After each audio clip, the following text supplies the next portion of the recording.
मुजफ्फरनगर भारत तिब्बत सहयोग मंच के द्वारा चीन द्वारा 1962 में किए गए भारत पर आक्रमण के विरोध में फूका गया शिव चौक पर चीन का पुतला।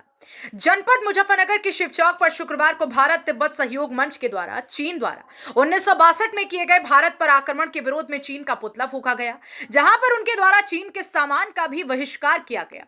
उन्होंने सभी से कहा कि चीन के सामान का बहिष्कार करें, क्योंकि चीन के द्वारा भारत की भूमि पर कब्जा किया हुआ है, जिसे छुड़ाने के लिए भारत तिब्बत सहयोग मंच लगातार प्रयास कर रहा है।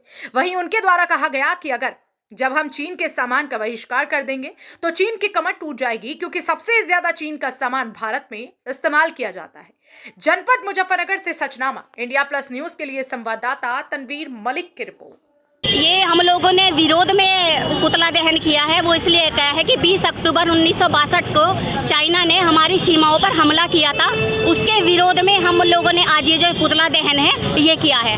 हम चीन की धूर्त और विस्तारवादी नीति का विरोध करते हैं। भारत तिब्बत सहयोग मंच उसका विरोध करता है। चीन के सामान का बहिष्कार करते हैं। हम लोग एक मुहिम हम लोग लेके चले हैं और वो भगवान हमारे साथ है, हम लोगों की पूरी देखिए होती है। लेकिन फिर भी इस चीज़ का फर्क पड़ा है। ऐसा नहीं है आज की जो नारी है वो क्या कहती है, मुझे चाइना की राखी नहीं चाहिए, मुझे मेरे भारत की चाहिए। ठीक है, कोई भी सामान मैं अपनी करती हूँ, मैं कोई खरीदती हूँ तो मैं ये कहती हूँ नहीं चाइना का नहीं होना चाहिए, मुझे भारत का चाहिए।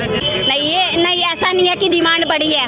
धीरे धीरे लोग जागरूक हो रहे हैं, उन्हें समझ में आ रहा है कि हमारा दुश्मन है वो और हमें उसके सामान का बहिष्कार करना है। नहीं वो देखो मेरी बात सुनो, कोई चीज़ हमारे देश में अगर नहीं बिक रही है, अभी कतर ने जो है आपको पेट्रोल बंद कर दिया, सिर्फ 30% पेट्रोल वो हमें देता था, लेकिन आज क्या है कि उसकी वजह से हमारे देश में हाय हाय मच गई। तो जब तक हम उस चीज़ को पूरी तरह से अपने अंडर नहीं कर देते, कैपेबल नहीं हो जाते, तब तक हमारी मजबूरी है उनसे सामान लेना, हमारी इच्छा नहीं है, मजबूरी।